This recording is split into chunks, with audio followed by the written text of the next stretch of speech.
The following podcast is brought to you by the Johners Podcasting Network, found exclusively at wrestlingwithjohners.com. So I'm back with another episode number 47 with Ella J, who pretty much does everything in the wrestling business that everyone would want to do, apart from wrestle and ring announce, as she said before. She's a writer for Wrestling Inc. and WrestleZone. And pretty much, Ella, what don't you do? That's the question. Like I said, I don't wrestle, and I don't do ring announcing. I did commentary for a while, so I have that kind of little accolade under my belt. I've actually been on a wrestling show, NWA Empower. I was an extra there, so I have been on a Wow. pay-per-view before, but I haven't actually I've stepped into a ring, but I've never wrestled or ring announced or anything. So what first got you into wrestling? What first got you hooked? So it's actually 15 years ago next week. I was scrolling through channels. I was 6th going into 7th grade, 11 years old, an awkward preteen, wasn't the most popular. So I was scrolling channels on a Friday night. It was Friday Night SmackDown, Jeff Hardy versus CM Punk in a loser leaves town steel cage match. Jeff ended up losing, but I just remember who is this guy with cool face paint? The people loving him. He's doing all these high flying stuff. They're fighting in a cage, and then he does his farewell speech. And I just saw the guy, but I already got emotional listening to him because the people loved him. And then he left, obviously, and then went to TNA. But that from there, I watched Friday Night SmackDown every single Friday. I didn't really know what Raw was. I saw commercials for it, but I'm like, what is this? So for the first few months, I only watched SmackDown. DX was on there a lot. Mickie James, obviously, John Morrison, R-Truth, Dolph Ziggler. So those were my first, that was my first era, was that, DX, obviously, it was kind of their last run, and then Shawn retired. But I'm very glad that I found it when I did, because a lot of full circle things have happened since then. But yeah, it was Jeff Hardy versus CM Punk. Loser leaves. We almost got it. We could have had it in AEW. They were both of the company. It didn't work out. Now Jeff's kind of in TNA, who's working with WWE. So maybe I'll get that Jeff versus Punk match again. Who knows? But we'll see. Yeah, you mentioned obviously one name in particular in there. You mentioned Mickie James. You are quite close with her that I've seen. How did that friendship become about? Yeah, so obviously, I started out as a fan. It was not a really tasteful storyline. It was the whole Piggy James, storyline and all that. But as a 11, 12-year-old girl, you relate to it. So I'd always been a fan of hers, and then I finally met her in 2017. She was doing a music show, the Native American Music Awards. Met her, got very emotional. I don't cry meeting a lot of wrestlers. I cried after I met her the first time. Then I met her the following year at a WWE event, and then the Music Awards again. And then we just kind of built a rapport. We already had a rapport online, but I'd never met her in person. And then they started GAW TV in 2020. She knew who I was then. And, I was always in the chat every week. I was willing to help them. I was doing my own podcast at this point. And then she brought me aboard to help them out launch their own podcast. They've since taken a hiatus, but that's kind of how me and her, I feel like it came really naturally. I would support her and show up to non-wrestling events that she was at in my area. So it showed that, my fandom extended well beyond wrestling. And I feel like it just naturally happened, and then, exchanged information. Now she's one of my good friends, and I love her very dearly. It's still kind of surreal to say that, but she also kind of really paved the way for a lot of the opportunities that I have now. So I'm very grateful for her, in every aspect. Yeah, you also mentioned the opportunities that you have now. You are a writer for Wrestling Inc. and WrestleZone. How did that come about? So WrestleZone. So again, Mickie, I feel like Mickie really started, I would call as a domino effect. So November of 2020, she asked me if I wanted to help out with their podcast. Then I started that in December. And then 2021, I people I'd started seeing my work, I guess, through like my connection with her. And then I was brought on to like SE Scoops. And then I get an email from WrestleZone, and I think it was May of 2021, because I had been doing my own podcast at that point. It was very women's wrestling centric. So I got reached out to do kind of like a women's wrestling like column, and also be an opportunity to come aboard as a news writer, because they saw like I was very into wrestling, specific women's wrestling. So that's how I got into WrestleZone. I got an email like, hey, like, do you want to spot like women's wrestling for us? And then I came aboard as a writer now for them, weekly writer for them.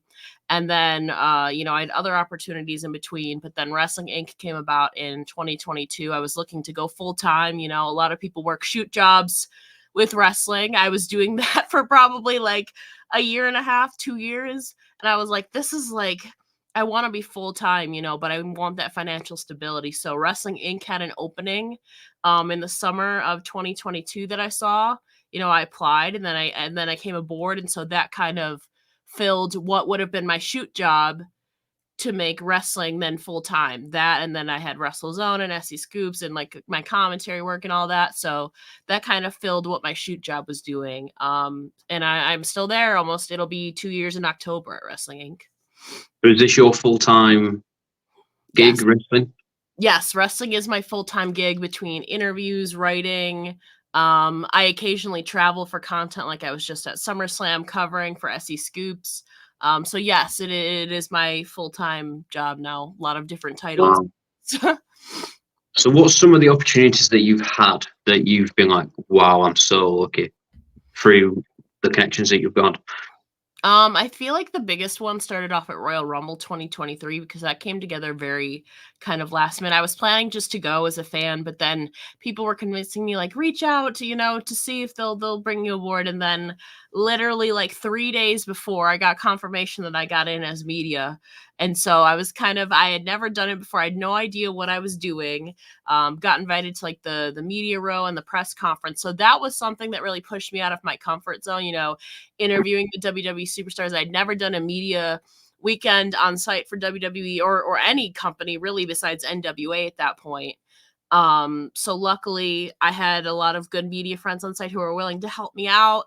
And a couple of the WWE superstars already knew me. So I had a little bit of some familiar faces in there. So that definitely pushed me out of my comfort zone, because I don't do a lot of in-person interviews. So that was an opportunity that really, I feel like, set me up for the future and let me establish, a relationship with WWE.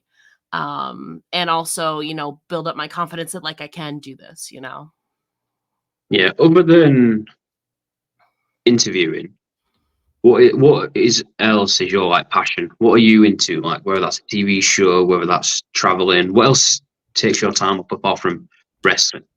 I'm just gonna fix my camera real quick because it's like lagging a little bit for me. It's okay. Let me switch this real quick. I'm so sorry. Just want to be sure it's not like lagging for you. Okay, we're good. Repeat the question just so we have a clean slate. So other than wrestling, what else is your like hobbies that you like to do? TV shows, I don't know, travel. What else is good for you that you like to do? Yeah. So I am a big fan of like true crime and crime dramas. So anybody who knows me, I love like Law and Order SVU, NCIS, The Rookie is a cop show, like, and I listen to like true crime podcasts like Crime Junkie and Dateline. So I'm huge into that. Also like just like anxiety wise, big fan of like ASMR and stuff like that. That kind of helps me center myself. And also reality TV. It's Big Brother season right now. Survivor is going to be coming up. The Circle is going to be coming up next month. People know that I love The Traitors. So I feel like outside of like wrestling, like crime dramas and like reality television are like my big things. Obviously, I love music. I watch a lot of Twitch and gaming and stuff like that too. Not much of a gamer myself outside of like Jackbox or like Among Us. But I love watching, like I watch a lot of streamers in my free time too. So I feel like that's like the main stuff besides like YouTube too as well. I can go down the YouTube rabbit hole so easily. Yeah, you mentioned something on there, what you're into, obviously true crime. I watched that on YouTube quite a lot, and I listen to it. Chris Hansen, I love him to bits. I think he's so passionate about what he does. And yeah, it's weird because I like it, but then it's just weird stuff what people do. Yeah, I feel like I'm so jaded though at this point because I've been watching like I should not have been watching that stuff at like 8 years old. Like I've been watching like NCIS and like SVU since I was like very young. I should not have been watching it. But it's just like I don't know, it's just like a fascination, I guess. And the drama, like I love true crime, but I also love the crime dramas Yeah. too. Because it ties in a lot of real life stuff. Um, I don't know. I don't know why I'm interested in it. Maybe it's just the fascination. I don't know. It's a weird one, isn't it? Yeah. Other than that, obviously, we'll switch back to your interviewing and writing and stuff like that. So when you're doing this or when you're going to interview wrestlers, do you get like, say for example, if you go like, I see you've interviewed Trick Williams.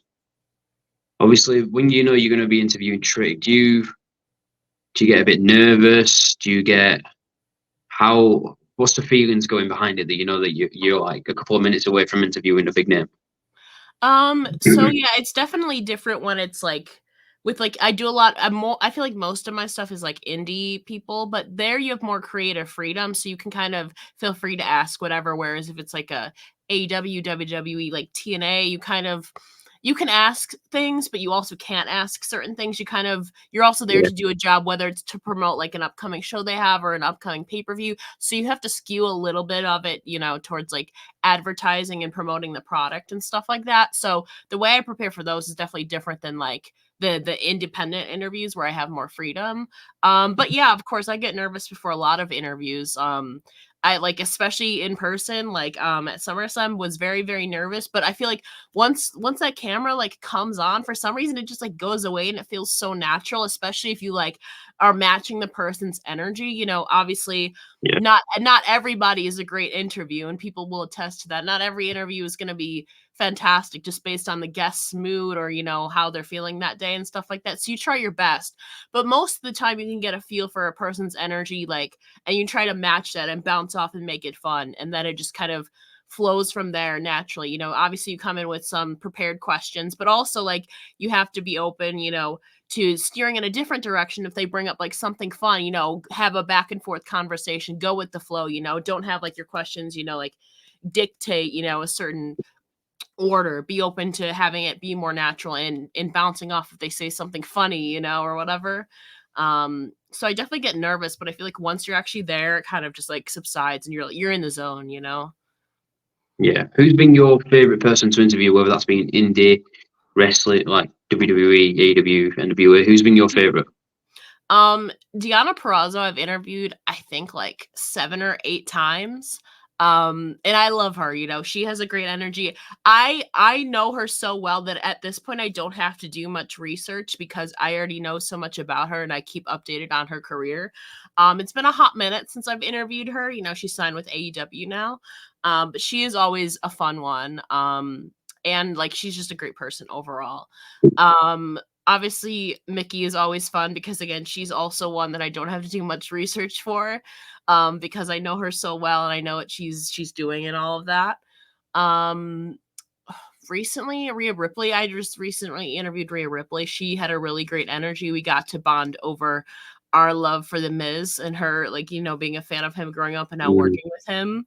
So that was a cool experience it was like a 6-minute interview. But I think that's probably my biggest one so far, honestly. And she was a lot of fun, great energy. I've met her in person before then. She's such a sweetheart. Obviously part of it was in character, ahead of SummerSlam against Liv. But getting to talk like music and The Miz, was really fun. Yeah. And I'm really jealous that you've interviewed Rhea. I mean, like I mentioned before we went on, it's people that you've interviewed that I'm like, God, do you know what I mean? Just jealous. But what would you say the difference is between, let me get my words right. What would you say the difference is between in person to on camera like it is now?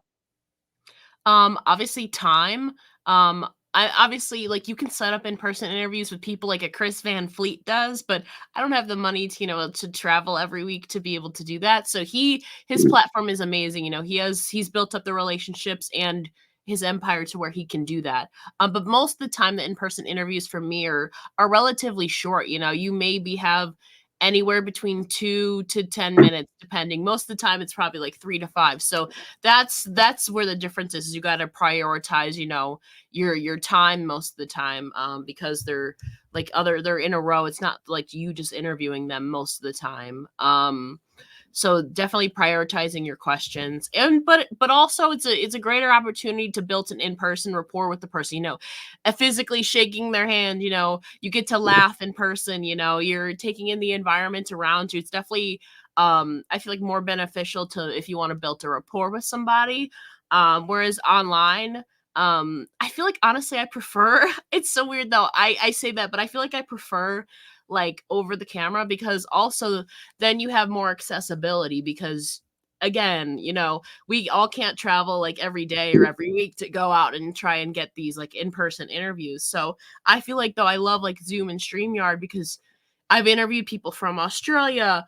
I've interviewed people from Finland, from the UK, from the US, from Canada, from New Zealand. I just interviewed somebody last week. So I love that there's more accessibility too. I've interviewed someone from Japan. You have a more what's it called?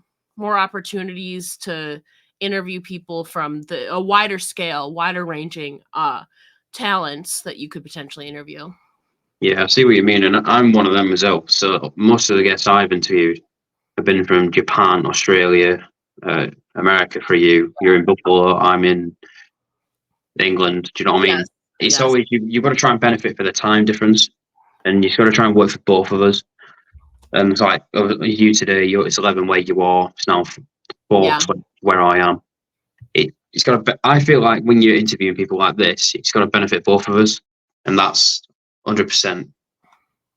Yeah, and I feel like I'm used to the UK time zones now in Australia. Like even when there's like time changes, I'm used to it because I've interviewed. I'm like, oh yeah, UK is always 5 hours ahead, and except for that like little 3-week period in like March when you guys haven't had the time change yet.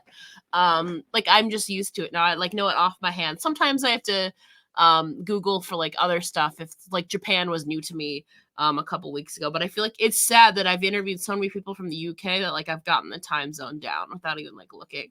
Yeah. Who's been your favorite from the UK that you've interviewed? Oh, there's so many good ones.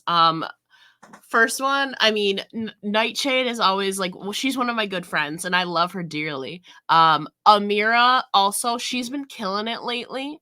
With Michael Oku and obviously getting involved with like Will Ospreay and stuff like that. I have interviewed her journey from where she was Blair Blaze and then Amira Blair, Pretty Psycho. Then she was Amira Erez. Now she's just Amira. So I've gotten to interview her through all the evolutions of her character, and she's also just a really funny person. Like off screen and on screen, she has a great energy that I don't think many people possess. So she is always a really fun, kind of unhinged, unpredictable interview, but she's hilarious and has a great spirit. So definitely Amira too. And then obviously I've interviewed Mariah May a couple times, and to see where she is now. I am so proud of her. You mentioned obviously Amira. There's not many, I think, like female managers in the wrestling world as much compared to what there was, we'll say, in the early 2000s, the 90s, the 80s. I think the UK, the only people that I know off the top of my head is obviously Amira Michael Oku and Vicky Haskins and Mark Haskins. Yeah. That's it. There's not many no more, and that's quite a shame, quite bad, I think, because I think not even just female managers, but male managers as well. Yeah. Back in the day, I'll use Paul Heyman for an example. Sometimes a manager can elevate that person, and then a manager can also get elevated. I think what Michael Oku and Amira are doing, I think within the last 18 months to 2 years, have been killing it together.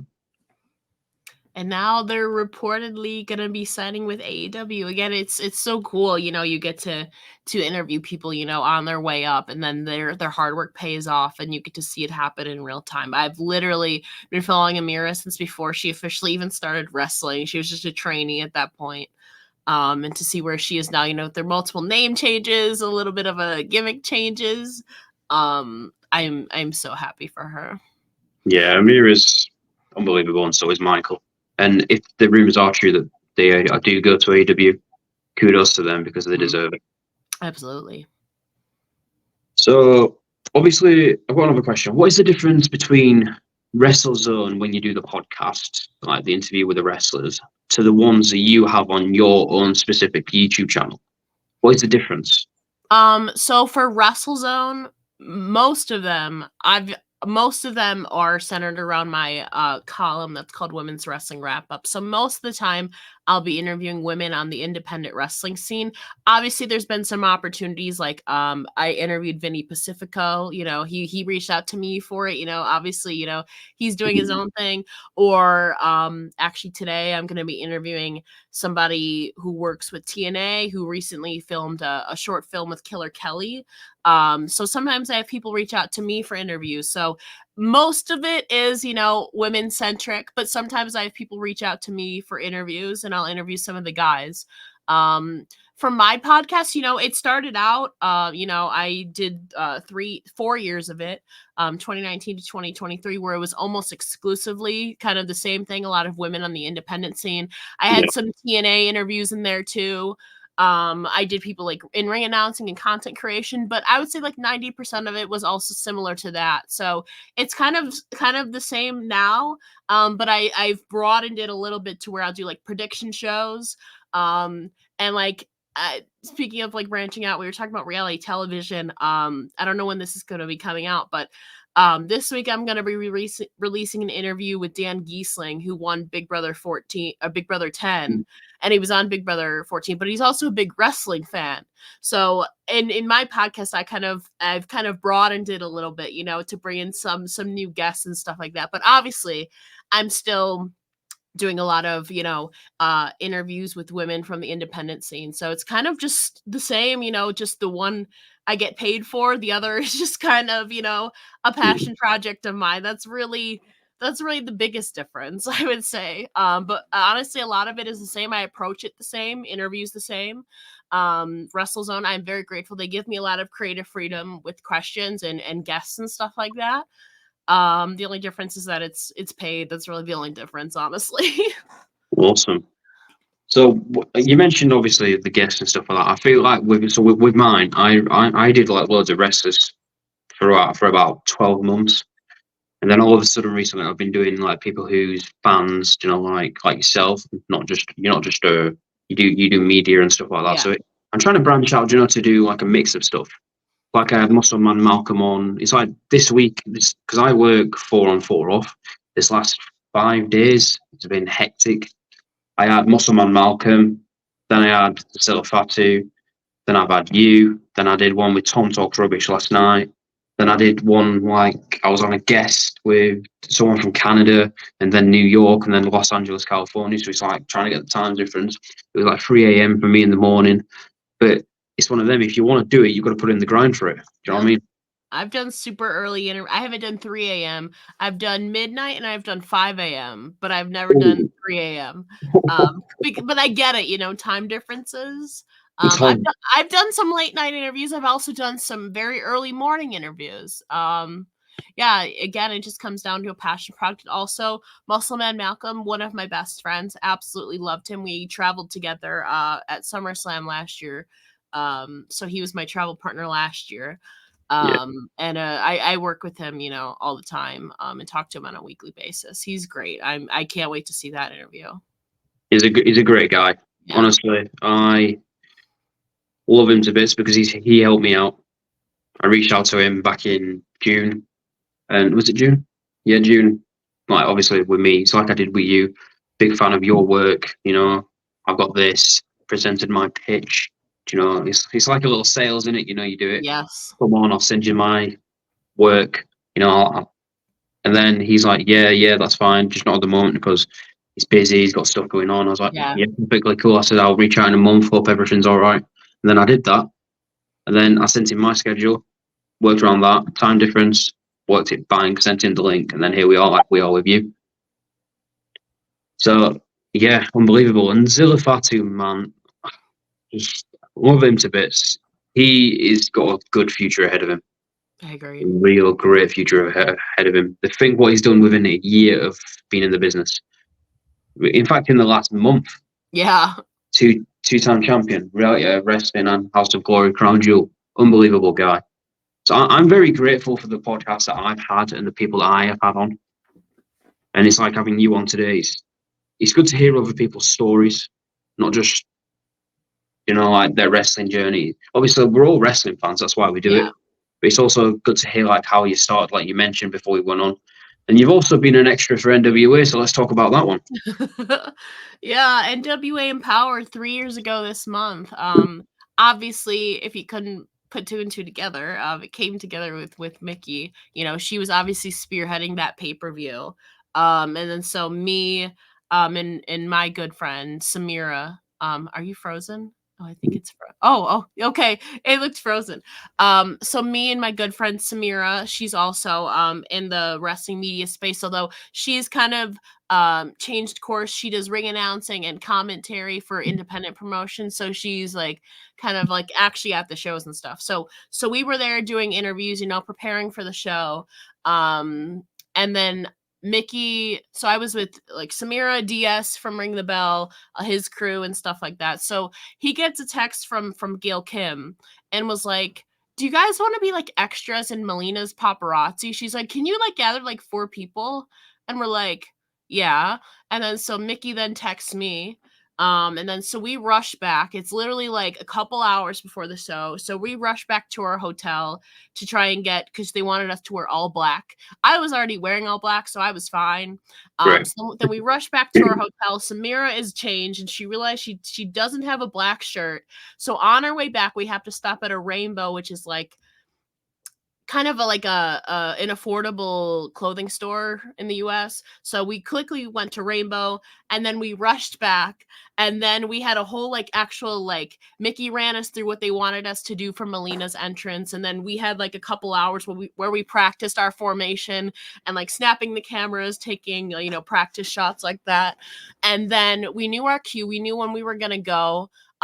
We went on right after Awesome Kong announced her retirement. Obviously, she's since come out of retirement.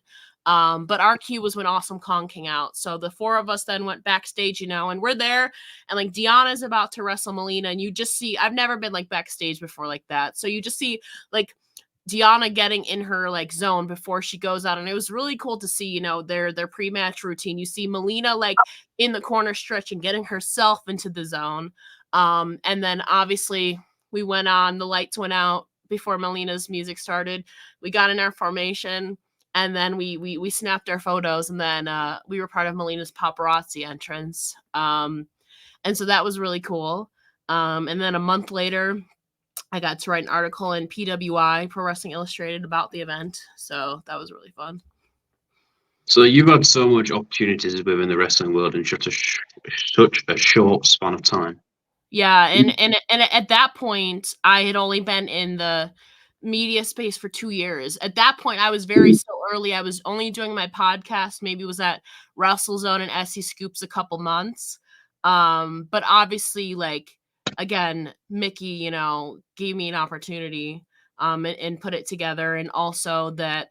My podcast actually kind of led to the PWI opportunity because I was writing for the PWI Women's 150 issue. So I got to be on the ranking committee that year who ranked the women. And I also got to write an article, a review on Empower since I was there on site. So yeah, a lot happened in my first 2 years that again I was only starting out as a hobby and then it gradually progressed to, a career. And so here we are. So you mentioned obviously, which is quite interesting, which I didn't know about you. You was on the committee for the 250. Yes. How do you break it down? So I got invited for 2021. There's a committee of like 7 or 8 people. I was designated as the indie expert because again, I had done like I think I'd done like 200 interviews on my podcast at that time where 90% of them were women's independent wrestlers. So I had a very good, knowledge of what was going on the indie scene in the world. So I got invited to that, and I didn't know what to expect going into it, but obviously, you break down like top 10, and that year it came down. Um, it was very close. Was it be between Bianca Belair and Shuri? I think it was. It came down to a vote. By one vote, the committee decided Bianca Belair would be number one. Um, you know, I don't know how to explain it. This is my first and only time on the committee. You make your cases. If there's like certain cases that you're passionate about. So say for example, I was really passionate, like Masha Slamovich should be like top 30. And I gave my reasons why, I explained why, I gave my pitches why, and then they ended up listening to me. If you're passionate, like Roxy, who's now Roxanne Perez, I was like, she should also be top 30, and like this is why, she should be above this person and blah blah blah, and you explain your cases as to why, Yeah. and then you kind of just go, you like, Can I just sorry? Yeah. Can I just pause this? Someone's just calling me. 2 seconds. Sorry, I'll be 2 seconds. You were on about Roxanne Perez. Yeah, she was another one that I kind of advocated for, her placement. And, it's kind of just like a debate of, who should be where who. And you kind of, you start off, go in order top 10, then you build up from there. And then we were all assigned, to write like little like bios for like a lot of people. So that was a really cool experience. I remember I advocated for Sky Blue as well. Because at this point, she's still in the independents, NWA, a little bit of AEW, but she had such a killer year. I was like, she deserves to be like top 75, and I think she was around 75. So I remember those three are definitely ones that I advocated for to be like where they were, and where they ended up being around. So it was really cool to kind of very validating, especially so early on in my career, because I had only been in media for 2 years, but I guess I had made an impact enough in the women's wrestling bubble that it was recognized. And then I also got to write a published piece in it. So that was really cool. That's interesting, that. So you've been in the media for, should we say, 3-4 years now? 5 years. 5 years Wow. now, yeah. 5 years, about that. So can you see you doing this for quite a long time? Is this something that you want to do for a long time? I mean, I hope so, but again, wrestling is so unpredictable, especially over the last year. That the journalism field itself, a lot of people have gotten laid off from their jobs because like AI and stuff is taking over. So I would love to, but there's always that fear in the back of my mind. I'm like, are these companies going to get bought out next? Are they going to have to do massive layoffs? Just the world, not even wrestling, but just in general, has been in like shambles. People are losing their jobs left and right to no fault of their own. So of course I want to, but always in the back of my mind, I know like wrestling itself is so unpredictable and so hard to, you make a living off of, combined with, the world economy and stuff like that. There's always a risk, Yeah, there's risk for everything, isn't there, really? It's never say never, but touch wood that you do it for as long as possible. Yeah. So is WWE your main goal, like your official fan base, or are you more of an AEW person? Which one would you say? Like fan base wise, or like what's my like goal you're asking? Both. My goal, honestly, I love doing interviews so much. My goal is honestly, I don't know if you watched his show, but Ryan Satin had his own show with Fox called Out of Character, where he got to like interview the WWE superstars, or like Chris Van Fleet is now able to like live off of his own show, like Insight with Chris Van Fleet, with like YouTube and on all of those platforms. My dream would be to like have my own show like that and be able to like live off of it, or have somebody invest enough in me in episodes to where I could like travel and do that for like my main job. Interviews are my favorite thing. So but those are really hard to monetize and stuff like that. So I'm slowly building my way up. Or if somebody wants to fund me to do my own show, that'd be great. I feel like that's my biggest goal. Like I would love to have my own show and be able to live off of, obviously still do some other stuff, but have that be like the bulk of, my work, because I love interviews. I love sitting down with people and chatting, whether it's about wrestling or their life outside of it, their weird backgrounds, weird facts about themselves, That's my right now, that's my like big goal. Obviously, I'm kind of going with the flow and stuff like that, so we'll see. Fan base wise though, I feel like it's kind of like spread everywhere, and also I kind of have to watch almost everything because I do news writing, so I have to keep up with the, like, WWE, AEW, like TNA, some stuff in Japan, like indies and stuff like that. But I feel like most of my fandom, I watch a lot of the independents, and WWE and AEW. I keep up with TNA. So I feel like it's kind of a broad thing, I admittedly don't watch a lot of Stardom or like New Japan. I have a very much respect. But it's just kind of hard with the time difference. Because when their shows are on, it's like maybe 3, 4, 5 a.m. here. So it's kind of hard. And like then you're trying to play catch up, during the day when you're already working. So I admittedly don't get to watch a lot of those, but I have definitely a big respect for, the performers in Japan because they're absolutely incredible. Yeah, 100%. So you have been in the wrestling business for quite some time. So you've got, and like you mentioned, you've built up your, we'll call it resume and stuff like that. Yeah. Your interviews, top notch, love them. Chris Van Veal, love him. The ones that you do on WrestleZone, the ones that you've done on your LJ. A wrestling gal, yeah. That's it. I've got it wrote down. The ones you've done on there, amazing. I take my hat off to you. Some of the guests you've had, like I mentioned already, jealous. I would love for maybe one day this could be my full-time thing, but it's one of them you never say never. Yeah. Innit? What is one thing? So when people are writing, because this podcast that people do or people try to do, but then you've got like myself who does it with wrestlers. You've got other little people that does it with wrestlers.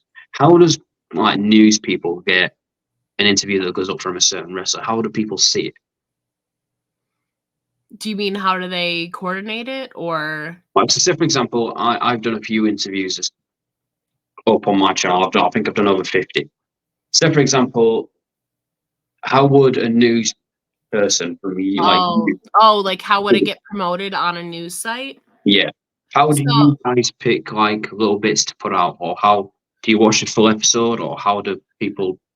So I honestly, that's a lot of the job for the editors. They go out and see interviews, and either they'll have certain people designated to go through the interviews and timestamp stuff, and then the editors decide what they want to put out, or the editors themselves will go out, and sometimes a lot of other sites already have stuff up, so they'll aggregate stories or quotes from the other news sites in front of. But honestly, if you go to whatever wrestling site it is, say for it is WrestleZone, normally there's a contact thing, like you can send general news inquiries out, and if you put together like a little media kit or a press release with a link to your interview, who it is, a summary, and some quotes that you think might be good stories, that's a better way. That also makes our job easier because then we don't have to go through and transcribe and see what is newsworthy, what is not, and then also transcribe it and then put it out. It saves a lot of steps for us. So easily, if you want to put together like a little press release for a certain interview with some quotes that you think might be newsworthy, that are already transcribed in this little document press release, and send it out to a bunch of, wrestling sites, they will be more inclined or motivated to potentially put it out. So that's one way to do it. Or, if you don't want to do that, putting out social media clips, of like certain, I don't know, let's just say you and Zilla Fatu were talking about him potentially going to WWE. That is definitely like something that is like newsworthy. So if you put out like a clip, onto social media, and if you want to like tag the news sites in like the comments or the post below, maybe they'll see it. And then they'll run the quote from the clip that you have, and then, obviously correlate it to the original interview. So that's another way too. I just always wondered like how, because obviously it's a news article, and I just wondered like how they ever done it. So I've had 2 of my interviews that I think put in Fightful and WrestleZone and something before, and I was like, Well, how the hell did they even notice it? Do you know what I mean? Just a little guy from England. Sometimes the algorithm, it just puts interviews in front of people too, and then obviously if it's a guest like that is newsworthy, say it's like a Fatu, he would be newsworthy, you know. Sometimes they'll just go and look through it themselves, and see what is newsworthy, and then write up a post about it. So there's a lot of different ways, but if you want to increase your chances, then I would say definitely a press release or clips, and then tagging the news outlets will definitely increase your chances of getting it covered. Fair enough. I just always wondered like how it came about and stuff. How would you explain to people that would want to get into media or interviews or podcasts? What's some advice that you would give to them? Well, it depends what they want to do too. I feel like figuring out what you want to do, again, that can change, you know. Obviously my stuff has changed, you know. I wasn't intending going into this as writing or anything originally. My podcast was just starting out as, you know, I wanted to talk about wrestling, you know, whether it be like prediction shows, reviews. And then I discovered that I really love doing interviews, so I kept sticking with that. I feel like being open-minded, you know, if you want to start out with one thing, that's fine, but also be open-minded to other things, because there's so many things you can do. You know, you can do news writing, you know, you can do podcasts like about reviews, you can do live streams, you know, you can do interviews, you can do prediction shows. There's so many things. So I think just being open-minded and see what you like. You can experiment. If you like a certain thing, you can stick with that. If you don't, you know, there's no guidebook and you have to do this, you have to do this, you know. So being open-minded, but also like having fun, I feel like is definitely something early on. And also your early stuff is not, unless you have like 10 years of experience already, your early stuff is just not going to be good. Like I know my early stuff was not that good. I re-recorded stuff like 8 times because I hated hearing my own voice. I had to self-teach myself how to edit audio. And even then, it was still kind of meh. So just know that your stuff, unless you're already like a seasoned veteran, is probably not going to be good. But most people's early stuff is not good anyways. So just know starting out, it's probably not going to be the best quality. But as long as you're having fun, you know, with what you're doing, you know, keep going with it. 100%. You mentioned obviously for the time zones, you're in Buffalo, New York, if that's correct.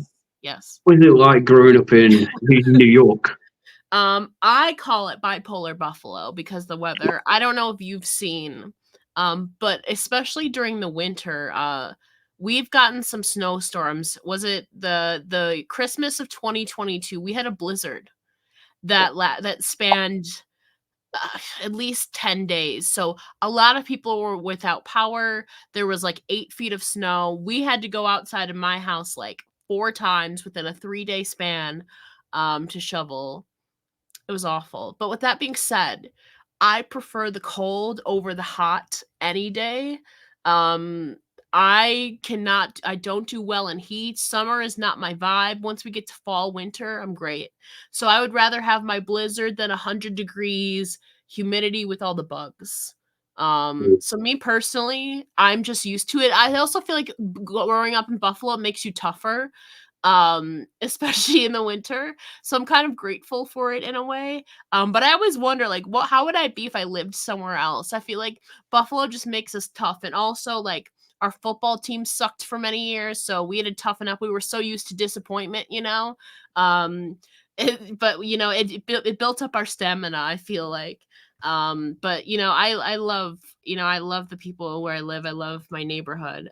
Even if sometimes the winters are like, I hate shoveling. Sometimes it's like, okay, it's a little much, but overall, I like, you know, I like the neighborhood that I've grown up in. Yeah, awesome. I mean, I've never been to New York and let alone Buffalo, so hopefully when I do go to New York one day, I just don't go when it's blizzard.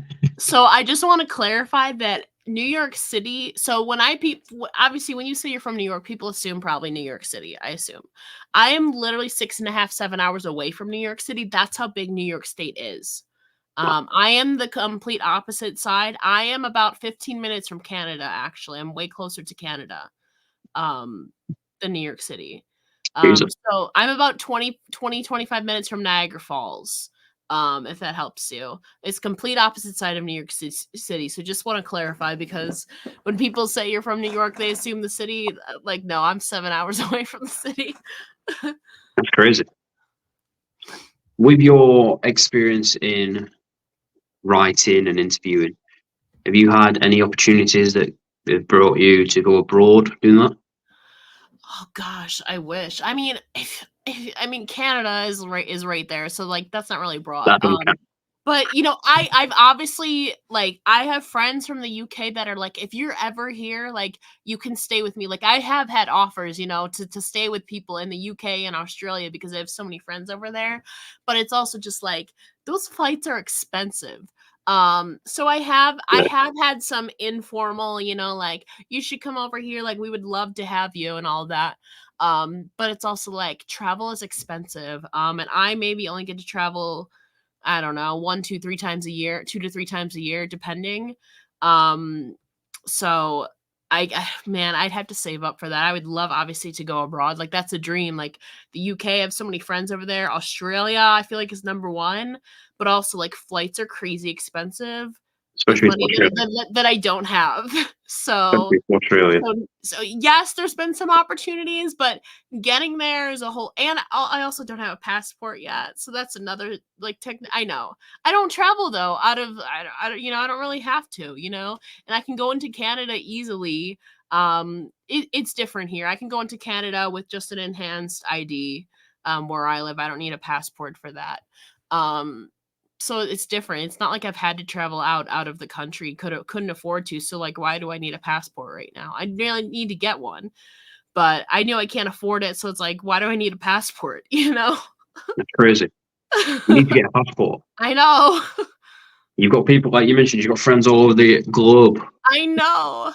Get to the UK, get to Australia, because I'm sure people would love to see you. I know, and I know I would have guaranteed places to stay, but it's like those flight prices are, especially to Australia, is insane. I'm off to Australia in February, so I know. Oh, you're so lucky. I'm so jealous. Yeah, off to Australia. Cannot wait. Mm-hmm. So your big passion is women's wrestling. Yes. Why women's wrestling? I feel like it's just like a, you know, obviously I identify with them, and I feel like it's just such an underestimated, you know, underrepresented, like, subcategory of wrestling. You know, these are badass, you know, women, and wrestling itself isn't inherently, you know, male dominated. It's funny though, because I wrote in 8th grade, or not 8th grade, senior year of high school, I wrote a whole English paper on women's wrestling being, you know, in this male dominated industry. I wrote a whole paper on it. I'd have to find it sometime. But you know, it is such a male dominated industry, and like, I love what they're doing, you know, and it's like, I want to be an advocate for them because I know how good they can be and how good they are, you know, and I feel like I relate a little bit because I am a woman working in this said male dominated industry. And even though we're not wrestlers, you know, there's very few of us writers and, like, you know, like, interviewers in the media space, so I relate to it in a way as well. So I think it's just because me being a woman, you know, I relate to it, and I know that they have so much potential, and I genuinely enjoy their work. Like, I find myself now more drawn to women's wrestling than a lot of the guys most of the time. So I feel like it's personal. I kind of, like, I gravitate towards it more, but also me being a woman and knowing that, you know, they've been historically kind of, you know, underestimated, underrepresented. I want to be an advocate for it. And because there's so many great stars in there that deserve to have their stories told and deserve to be spotlighted. So I feel like there's, like, multiple reasons. Yeah, fair enough, and I respect your opinion and stuff like that. I feel like women's wrestling doesn't get as much credit as what it should. Yeah. I feel like the person that I won't name, but I feel like you've obviously got Trish and Lita, you know, from the main event from 2004 Or, Raw, yeah. or Raw, and then you've got the two big names there. And I feel like, in my opinion, that's the women's revolution when it started. I feel like from then, that's when they should have started. Obviously, I'm not saying introduce it straight away. Yeah. Well, I am pretty much, but I feel like they should have done it something there and then, not waited until like 2014, 2012. Do you know that time? Yeah. It's like the Divas title. You know, Diva to me is like I don't know, you women's wrestlers, Mhm. you professional women's wrestlers, not a professional diva. Do you know what I mean? I feel like Lita and Trish Stratus started it, and I feel like the person that I'm not going to name should have started there and then, because you know what I mean. I feel like I said, women don't get as much credit as what they should. Oh yeah, they definitely don't. If you look at Rhea Ripley, unbelievable performer, Liv Morgan, Becky Lynch, Charlotte Flair, you've even got people TNA's roster with knockouts roster. TNA has been very consistent since like 08. Yeah, they've been very consistent in spotlighting the knockouts. Yeah. So like you mentioned, since 08, consistent. Look who they've got now. They had Trinity at one bit. They had Deonna Purrazzo. They had Taya Valkyrie, Gail Kim, Terran Terrell. Yeah, they had her as well. They had Awesome Kong. They had ODB, Bella Sky, Angelina Love. There's so many names that you could keep going on. And then it's like the independent scene, Australia, Kingsley, Jay Cassidy, Xena, Shazza McKenzie. There's so many unbelievable performers. Do you know what I mean? That obviously the people that I've just named from Australia, Xena's in Stardom, but Shazza McKenzie's in America. In the States, yeah. And then Kingsley and Shea Cassidy don't get as much credit as they should. I know. I'm very good friends with them. It's crazy, you know. It's crazy how wrestling connects you. Like it's funny though, because I knew what independent wrestling was, but I was like so stubborn to it. I was like, oh, I'm only gonna watch WWE, TNA, the big stuff, you know, for the longest time. But it was actually a women's wrestling event, Pro Wrestling Eve in the UK that you probably know of them. They were running counter to WWE Super Showdown that like not a lot of us cared about. So they ran a thing called Super Showdown, which was they showed a lot of footage from their old shows, and I remember like seeing it advertised. I'm like, I'm gonna tune into this. And then, you know, Jamie Hayter versus Britt Baker, you know, before they signed with AEW, you know, Kaylee Ray was on there, Viper, Millie McKenzie, Charlie Evans. I was like, this is really cool. Like, I'm gonna tune into more independent wrestling, like, because of this.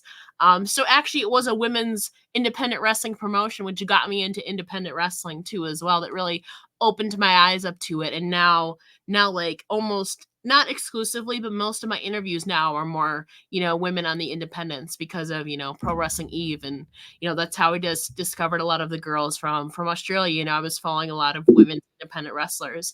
So it's just crazy how like stuff happens like that. Yeah, I see what you mean. And obviously the ones that you've had Kingsley, jealous. Yeah. I've had her tag partner. That's my girl. I've had Shea Cassidy on. I had her in June. Unbelievable. Yeah. Jessica Troy is another one.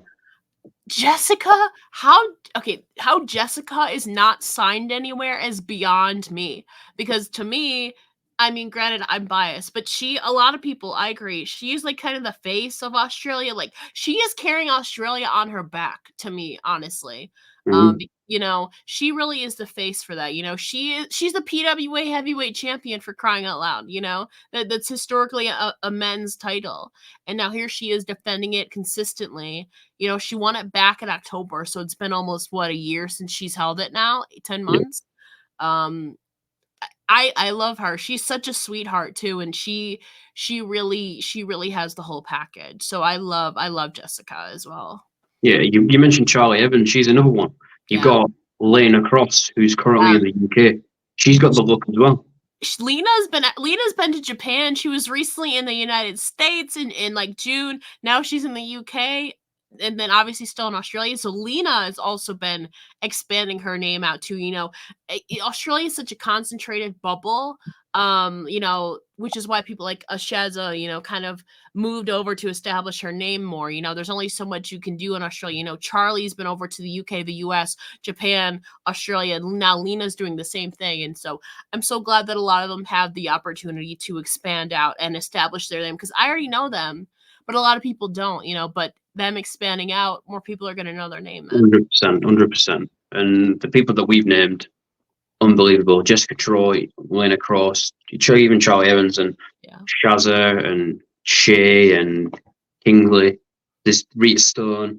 There's unbelievable Australia talent, female talent that is unbelievable and needs to be signed somewhere.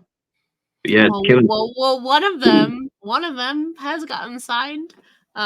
So she's gonna WWE yeah, Delta. yes, I saw So that. I'm excited to see You've her. interviewed her. Yes, I have. Jealous. She doesn't do a lot of interviews. It was kind of a she. She doesn't do a lot of them. Yeah, but So how did you get that when she was signed to WWE? she technically she was, but it wasn't known at that time. So she was still doing independent dates at that time. So technically she could. I'll let you off. Jealous, man. Honestly. So obviously we've mentioned pretty much everything. Who is your Mount Rushmore of professional wrestling? Since you're a very big advocate for women's wrestling, I know you're going to say most women, Phil. Do a women and a men. So honestly, my Mount Rushmore only has one woman on it. If we're going like generally, Okay. um, I have to Mount Rushmore. It's hard to put aside biases a little bit because there's a difference, like who's my favorites versus like who's the best. Definitely, Mickie James is on my overall Mount Rushmore. Definitely Shawn Michaels. Okay. Shawn is my favorite of all time, but I also believe he is the greatest of all time too, as well. Okay. Um, I feel like I have to put Kurt Angle on there. He's also like one of my top 4 favorites of all time, but also like that man is obviously, submission savvy, technically savvy. His character though, he has, he was funny, then he was like Perk Angle. He has a lot of variety to him. So I feel like I have to put Kurt Angle. Um it's so hard to separate like who's your favorite versus who do you think is the greatest? Um Man, I could go Edge, I could go Randy Orton, I could go Jeff Hardy. I feel like overall though, I feel like Randy Orton might be. He's still wrestling, 20 years later, granted he was out for a little bit. But overall, I feel like a lot of people he's a 14-time champion, but I feel like he's also kind of underrated. Yeah. Because like he's had the longevity, he's been there through it all. He's been a tag team wrestler, he's been a singles wrestler, he's been in factions, he's been crazy heel, he's been super baby face, he's won 2 Royal Rumbles. His psychology, I feel like Randy Orton has to be in there as well, like in my overall Mount Rushmore. Now, women wise, Mickie James, obviously. Okay. Lita, I Okay. feel like Lita, I just met Lita again at SummerSlam weekend. She's very cool. She again very edgy, growing up not a lot of people were, granted this was before my time, but there isn't a lot of people like her, especially during her era. She was different, she was Daredevil, she was really cool, faction wise. Obviously she was one half of the history making main event of Raw. I feel like Io Sky / Io Shirai, I feel like I also have to put in there. She's a high flyer. She also is phenomenal at selling. And she again can carry a division on her back. She was the WWE Women's Champion for 8 months. And obviously NXT, she has the Stardom experience. She's world traveled. She's super exciting. And she can sell the heck out of stuff. So Io Shirai. And then I feel like my last one is kind of not out of nowhere, but I would have to say Mercedes Martinez. Okay. She's kind of more a brawler, but she can also be like a powerhouse. She's also been one who's been wrestling for 25 years. So she has that experience. She also has one of my favorite matches of all time, against Kylie Ray. So I've been able to enjoy her obviously through WWE and then going back to watch her work and then AEW and ROH. Just wish she was on TV more. Yeah, definitely. That's really the only thing, but I feel like Mercedes Martinez again is one of those vets that's underrated. I think she's phenomenal. Yeah, definitely. So what have you got coming up for the rest of the year? Rest of the year.